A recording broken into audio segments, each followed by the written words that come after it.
YouTube? You guys are now watching another segment of the Cali Effect. Today, I am here with Eric Vanden Boss. Hello, guys. And we are going to be watching Burning Abyss versus Nekroz, a very interesting match.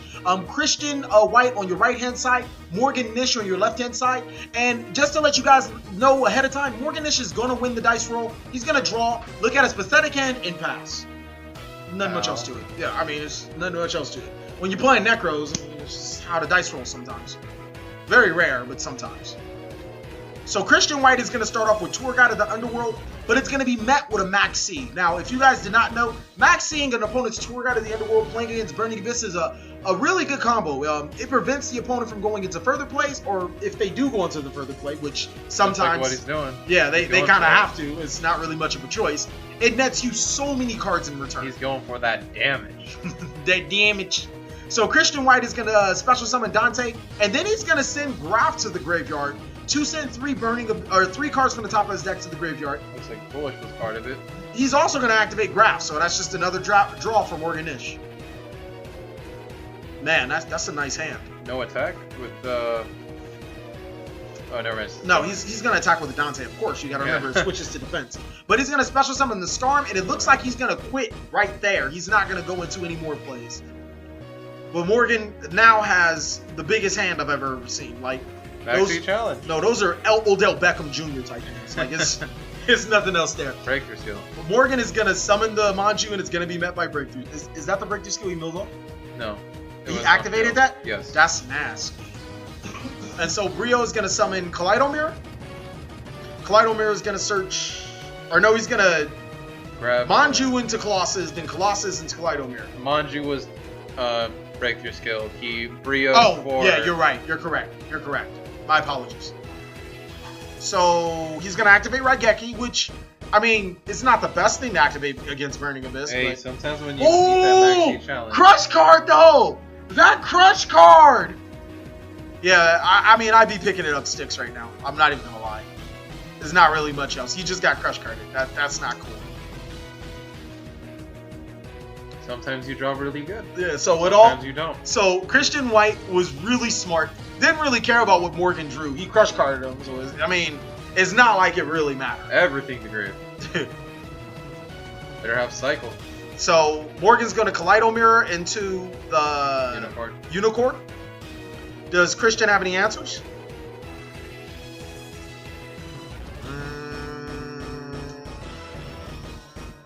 Maybe. Oh, and then he's gonna go into the Daigusto Emerald. Ooh, maybe Christian has a response to this. Separate breakthrough. A second breakthrough. Oh shit. Oh man, that's gotta hurt. So breakthrough skill has met both of Morgan's most important monsters. First, the Manju for the search. Christian White denied that, even though I'm not really necessarily sure why he would deny that with crush card in his hand. But the Daigusto Emerald is then met with the other breakthrough skill.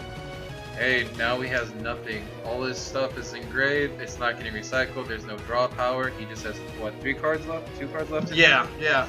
I mean, talk about drawing that much off of Maxi and then not being able to capitalize. Just completely getting your hand just annihilated by Crush Card Virus. Besides the Raigeki, everything else is definitely in right now Christian White's hands. Mm-hmm. So Christian's obviously looking through the graveyard, plotting on what Morgan could do. He knows he needs to get over to the Daigusto Emerald, and we just saw him add Seer for Storm's effect. So it'll be interesting what he would do because he cannot special summon a Burning Abyss because he has back row. The Raigeki break. Okay, looks like I went a little too far in. So you pitched the Seer, or no, he pitched Graf by the looks of it. Mm-hmm. But this is the cold thing. What was interesting is that he could have just Raigeki break the Daigusto Emerald and save the breakthrough skill. Well, now he's going into Rubik. So it looks like he's going to be making Virgil this turn. With Possibly. He's probably going to go Sir and then summon Dante with Sir. I think he's going to go right back into Dante. Personally, it just doesn't feel like a need for him to go into Virgil. It doesn't gain him anything. True. You also saw this before. Oh, no, I didn't. I haven't. Oh, no? I have not seen this. All right. So I mean, I was editing it. I was picking apart editing it, but I haven't seen it. So Rubik is going to hit the field, I believe. I should probably get better angles. I don't know why it's all choppy when we see it too. Use better sleeves, folks. You know, I don't even think it's really the sleeves. I think I could have got a better angle, but that's beside the point. Christian is gonna make probably another Dante. He's thinking about sending it to graveyard, which, like I said, doesn't make any sense because Christian, if he does summon Virtual, there's no monsters to get rid of with Virtual. Very true. But he's definitely contemplating on what he's gonna make. I mean, here's actually the kicker where they messed up at. I guess Morgan Nish doesn't really know what Crush Card Virus does or anything, but Morgan wouldn't take damage from this turn because Crush Card Virus was activated. But from what I hear, Christian White gets away with a lot of things today. So Effect Veiler is going to meet the Dante, but Skarm is going to be special summoned. And then Libic is going to be special summoned. And Morgan's going to look through his graveyard. Anything? 2 Dantes. Double Dantes on the field. Keep in mind, one was Effect Veiler, so it would only be, you know, 3,500 damage. The reason why you guys see a life point change in the top left corner is because Christian White did subtract the damage and Morgan Nish did acknowledge that there was damage subtracted. There's nothing that I personally could do except for subtract the damage. You guys also have to remember, we're looking from the outside into the game. When you play Yu-Gi-Oh, it's completely different from actually looking and spectating on Yu-Gi-Oh. So in before everybody to comment, oh, my diaper, my butt hurt. Like, I ain't got time for it. I hand out band hammers nowadays. Like candy. I hand out band hammers like, what's his name, Herbert? Oh, Mr. Herbert hands out candy. Oh, yeah. I got some popsicles. You want to look at my bags?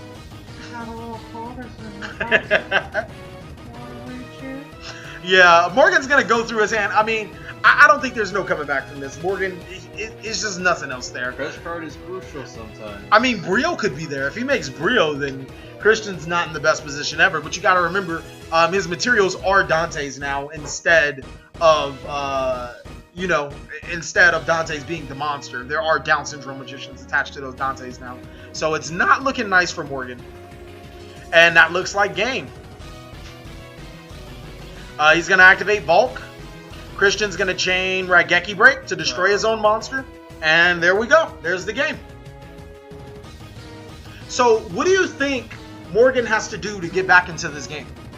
Right now, Nekroz pretty much have a good matchup on Burning Abyss, I believe, correct?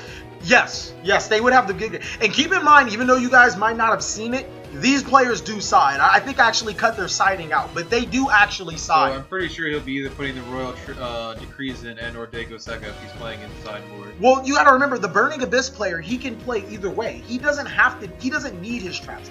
We don't know if he sided out his traps because he knows Morgan and he knows Morgan's build well. So we don't know if he did take out those traps and just play Burning Abyss like how they used to play. Very true.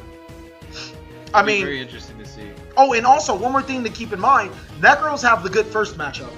Their cards are a lot easier. It's a lot easier to side against Nekroz than it is to Burning Abyss.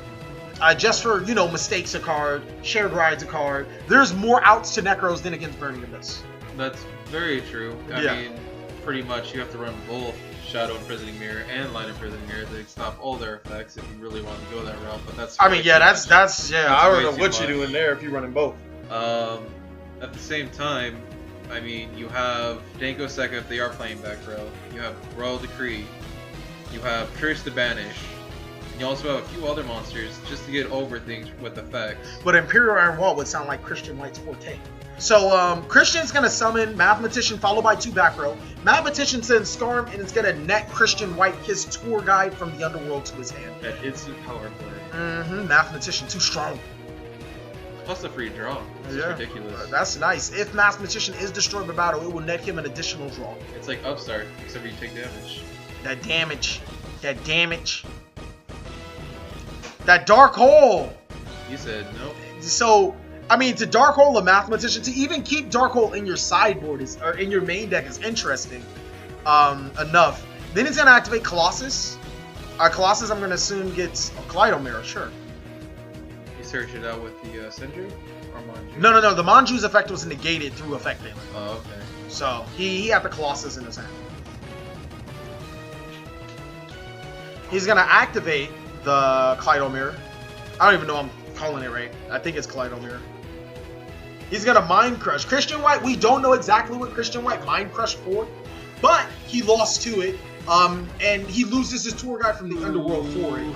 And Morgan drops Trish, and there goes the game. You see, Trish is a bitch and Brio is his sister, so this deck just so happens to play both of them. There's not much else to see. I'd like to see whether he plays 1 or 2 Trish right now. I'm pretty sure Morgan plays 1 Trish. I feel 1 Trish is optimal.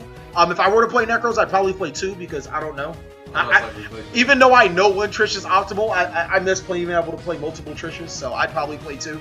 And his discard effect is not bad, but I genuinely doubt that Morgan plays multiple copies of Trish. It helps against Argeki, right? I guess. I mean, if you're gonna side Trishula, or if you're gonna main 2 Trishulas for 1 card. Helps against the Lake. Oh man. Oh man, you're like amazing today. It helps against Zen mains. Why would Christian White even keep in Lakes in this matchup? It helps against. Go home, Eric. Oh. So game 3, and it's going to be an interesting game. Christian being able to crush card Morgan into game. Morgan capitalizing on Christian's blind Mind Crush. This is going to be an interesting game, and every single time a Manju or Sinju gets Effect Veiler. So all I have to say right now is, in personal preference, I say the Nekroz player wins just because of his spellground. I am sorry. You're gonna give it to the Nekroz because he's playing the Ash spellground? It's just too beautiful. Okay. I mean, I'm not here to knock you. And I personally own the purple spellground also. Ironically. That's not the one that you own though. Yours is the one I own now. Yeah, yours is the purple on blue. Am I correct? No, it's just the exact same one. No, it's not. Yours doesn't have the white, is it? Oh, okay, yeah. I'm tripping. So Christian's gonna normal summon a Burning Abyss, which I'm assuming is the Seer that he attached to the Dante. Then he's gonna special summon another Burning Abyss, make Dante, and somehow, luckily, activate Seer's effect, detaches Seer's, and mills a Burning Abyss. Like, that's just too many pro plays right there. That's just too strong. Heart of the cards, folks. Heart of the cards. Heart of the cards, guide to me. Oh, well, let the TheCaliEffect do that. You're gonna find, you're gonna mill all spells and traps. That's why I don't trust you cutting my deck. the Seer's gonna special summon the Libic, and the Dante's gonna run over the Manju. Or damage. That damage. That damage. I forgot to take it off of upload mode. Upload mode screen just goes black, so yeah. Bear with me. Christian is going to set 2 back row and is met by that blind MST! That blind MST too strong! Get Karma Cut by the looks of it. I mean, I guess. That blind MST though. Never know. Hey, I think Karma Cut would be really good against the Nekroz matchup. Grab Sharit. How do you grab Sharit? I'm not quite sure. Oh, he's going to Brio and 2. Okay, that makes sense. Preparation the rights, grab Brio and spell card. Brio's effect to grab Sharit. Yeah, alright, because I'm looking at him like, man, you going a little ahead of yourself. So, wondering what the Nekroz cycle is. He made Brio. He made Brio. This might not run in Morgan's favor. This won't be good at all. Now you just got to bounce. This won't be good. This won't be good. And it is met by a Raigeki Break, so he's safe. He's safe. What do you pitch for Raigeki Break? Unfortunately, we're not going to be able to find out, but the audience will know. To Dragon Ball Z. So he's going to banish the Brio and his cycle to add. Be interesting to see what he adds. Exo Mirror. That's Exo Mirror. The other one's Kaleido Mirror, right? There we go. Alright. So I'm messing up. TheCaliEffect, you messing up. Whoop. Does he not know what Dante does already? He has to read it. Does he not know what it does already? He has to read it. Okay. Does Dante send 3 cards from the top of your deck? Does it? No. Is when it's sent to the graveyard, you get to add a Burning Abyss card? Maybe. Oh my god, it's a Burning Abyss card. Nah. But now he's going to summon Valkyries. No more damage. Okay, damage. And he's contemplating what to attack over. He's going to finally decide to attack over the Dante. Or maybe not. Maybe so. That debate. I mean, do I attack the Dante or do I attack the living? Do I let Dante live? I mean, he attacks the living. He finally decides to attack the living. Living probably isn't going to activate Christian in effect, is it? Doesn't look like it. Oh, that wasn't living? Well, how did he go to the graveyard? I don't know. Oh, he tributed the draw? Maybe. Okay, I'm sorry, you guys. It's a little choppy. We don't see it. We gotta fix this problem, and it definitely will be fixed by the next real life games. Dante's gonna attack after detaching, 24. dropping Morgan down to 4,400 life points, and then he's gonna make the Down Syndrome Magician. Christian White with only 1 card in hand. Morgan, quite a few cards in hand. Mirror and Graveyard. He looks like he's gonna make a play. That definitely looks like a Djinn releaser in his hand as well. It is. So it looks like Morgan's in a perfect position to be able to make a play. I always find it funny when the Burning Abyss player forgets to put something over Dante. Because without that condom, Trish is just gonna banish it. Oh yeah, that's why Down Syndrome Magician just became so important. So Morgan actually just decides to set a monster and pass. Christian's gonna use that Down Syndrome Magician to attack and get some more damage because that's the Djinn releaser in the graveyard. Piercing. That piercing. And the plot twist is that he's gonna get his Dante effect regardless right now because Down Syndrome's gonna detach that Dante as material. Nom. Could you imagine if once per turn you could add material to Downer Magician? Oh man, let's not talk about all that. Let's not talk. How about we erase this new support that we're getting next set, and we give that effect to something. Oh man, Down Syndrome Magician instantly becomes a $50 card. Instantly. We just not even down. Just let's get a card for Burning Abyss with Burning Abyss that does that. Oh man, that's Burning Abyss themed. Overlay this over Dante, Virgil, or any of your Burning Abyss monsters. Attach one, period. Yeah. Attach a Burning Abyss card to it. Hell yeah. From the deck. From the deck. From the deck. Let's go straight. You're asking for much. Seems like Morgan is going to go ahead and make his Djinn lock, maybe.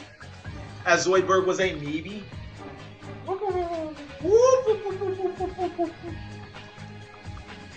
Still trying to wonder what Morgan could be thinking. I mean, we don't know exactly his hand, but we know he has the pieces correctly placed into his graveyard. Oh, he could do anything he wants right now. Just about. And that's what we're wondering, like, what exactly will he do to capitalize on the field that Christian White has, and knowing that he has more hand advantage than Christian himself. He's going into his wallet. His wallet might have the plan to success. Or he could be playing $5 to your opponent. Yeah, he's probably playing Intrigue. Just to let you guys know, if you guys did not notice, in the bottom right corner, or left corner, or wherever TheCaliEffect decided to put it, there is a Game Repair logo, because this is brought to you by Game Repair. And I will be recording video games on every Friday. P.S. You also can buy stuff online from them or call in. They will ship it to you. You really can? Yeah, I almost did so in California. They're the only ones who really had cool. fucking conkers. That's they had really conkers. Cool. Then we found out it was $50 and we cried. Oh, yeah. I mean, hey, that's pretty cheap for conkers, period. It was, but at the time, me and my brothers just looked at each other. $50? Yeah. We were expecting hopefully maybe 10, but then remembered how great it was, and we cried a little bit inside. Hey, but definitely, if you guys want to get on this, like, I know you'll be there, but if you guys do want to be recorded, Game Repair is the way to go. Address is down below. Link is down below. Everything you guys need to need. I believe the tournament starts at 5:30. Really fun place to be. You get to watch some pretty good games like this, too, as well. And you can poke the TheCaliEffect in person. Oh, God. So, Morgan's going to summon Manju, and he's going to begin going through his combos. It's going to be interesting to see what he's going to do. I would picture Brio right now. Well, by the life points counts, he needs to do something soon. So he's going to go into Unicorn. Unicorn's going to have the Brio, because he sent the Herald of Arclight from his deck. So he's definitely building up for that Brionic play. I wonder if he runs the actual thing for the Beetle with Quasar. Beetle? The, yeah, I know what you're talking about. I don't believe he does. But Brio is going to send everything that Christian has worked for back into the deck. So both Down Syndrome Magicians go back to the deck. Do not pass go. Do not collect $500. And it seems like Morgan is also setting up for the Djinn lock. So this might just be Morgan's game right here, right now. Well, it looks like he already has it because the Djinn is banished. Okay, so that's what he did pay for the Brio, I assume. Like I said, you guys got to remember, he hits for 6k damage. You guys have to remember. We're to 2,000. Yeah, we're a little lagging right here, but ultimately, Christian is in the bind right now. He has the bind. It doesn't get much worse than this. Yeah. And then Morgan's going to make, what, Daigusto Emerald? Oh, that's nasty. A second Daigusto? Oh, no. This is game 3, yeah. Wow. That recycling plus a draw. Yeah. If he does. He already has the Djinn banished, so there's no use for the Volwall Chain right now. Exciton's a laugh, obviously. Oh, let me summon Axel. Yeah, I definitely believe he's going to go into the Daigusto Emerald. A lot of people underrate that play. It's a reason why that card's $45 now. So he's definitely going to make the Daigusto Emerald. And then he's going to recycle the Arclight, Manju, and I believe the Unicorn back to his deck. Then he's going to shuffle and he's going to draw. And let's see what he draws. Oh, wow. The Raigeki! So it doesn't even matter if Christian can make a board. Christian needs to win now. Christian needs to win now. Oh, the Raigeki! That Raigeki, man. That Raigeki game. You drew yours, I drew mine. And for some reason, Morgan's scooping it up. Morgan's scooping it up. Oh, that's why. He had 4 Burning Abyss to make double Dante. Just to let you guys know, this is brought to you by Game Repair. See you guys 5:30 on Friday. Thank you guys for watching. Please like, comment, subscribe.